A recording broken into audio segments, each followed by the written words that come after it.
अस्सलाम वालेकुम। यह जनाब ज़मीन है, यह वेख लो जिथे पिकटां लगियां और यह कोठी विच है। आलीशान कोठी, ज़बरदस्त कोठी, 5 कनालों में कोठी बनी है। ठीक है, यह वेख लो। उस तो बाद जनाब वो जिथे पिकट लगी है 3 टोटे उत्थे ने। बाकी जनाब वो सामने जिथे वो माल डंगर चा रहा है, जिथे बलियां लगियां ने, कुछ टोटे 55 कनाल ये टोटल यह जगह बननी पई। ठीक है, यह वेख लो।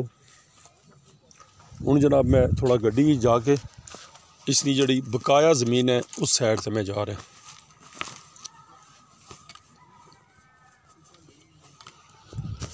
यह जनाब खाली कोठी वेख लो, और खाली जड़ी कोठी है कम से कम 1.5-2 करोड़ नीत खाली है कोठी है।